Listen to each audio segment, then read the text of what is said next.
ano eh, di ba, thank you ROY. Nagbubook kasi ako minsan ganyan biglaan. Last year, nasa Thailand ako, biglaan yun. Malaki yung, ang mahal ng ticket ko kasi biglaan. Yun nga eh, pala nag-check ako sa ibang airlines, no? Parang kasi pag, nagmura lang siya tignan kasi wala pang baggage. Pero pag inad mo din yung baggage, parang parehas lang eh. Eh di mas okay pa kasi hindi low-cost airline na sinakyan mo. Dapat nga ganun gagawin ko. Mag-check ako sa website. Parang mas mura pa compare sa Cebu Pacific. Feeling. Nasanay din kasi ako na binobook namin. Pag si mami kasama, minsan pal.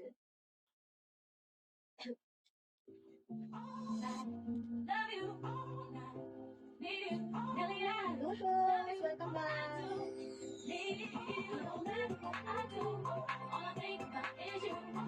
Hi, ba't ka nawala? Decent, lobat.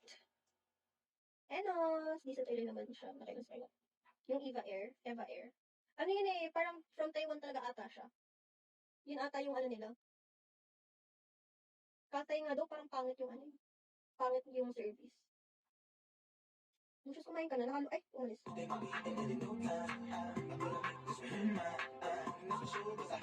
Yung Katay kasi sa Hong Kong naman siya.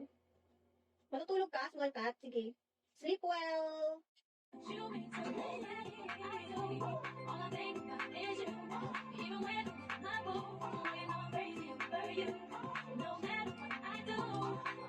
Laki kasi ng difference, Bibi. Parang 4K din. 4 to 5K din yung difference ng Cebu Pacific, pati yung nakita ko sa website.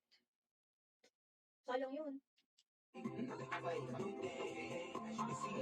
Pero sila ata, mas matagal pa sila. Kung sakali ako, weekends lang. Monday, uuwi din ako.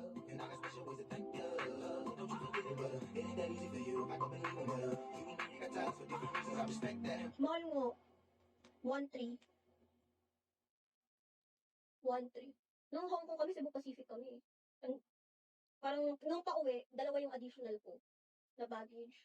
Kasi, sa isang maleta yung mga jacket. Ang bigat kasi ng mga jacket eh. Tapos yung iba naman, yung pampasalubong. Mahal nga Cebu Pacific. Kung hindi siya naka seat sale, mahal.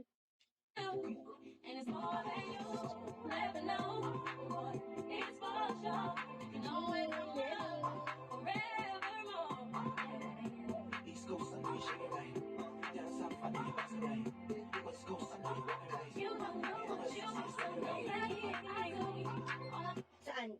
Taiwan? 629 daw. Pero mura lang naman dun. Dun hindi ako mas-stress.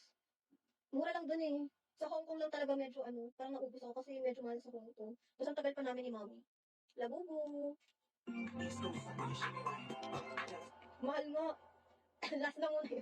Hindi na babalik ng Hong Kong hayop. Kung babalik ako dun, dapat sobrang laki talaga ng ipon mo. Minju. Mahal sa Hong Kong. Hotel pa lang namin eh. Thank you, Minju. Minju Shine. Salamat. Siguro sabi ni Minju, kanina pa ito naka-live ah. Ilang hours na ba ako? 4 hours. Nung nag-Taiwan ako 2 years ago, mag-isa lang ako, maliit lang nagastos ko. 4 days. Hindi. Totoo ba? Parang hindi. Check natin.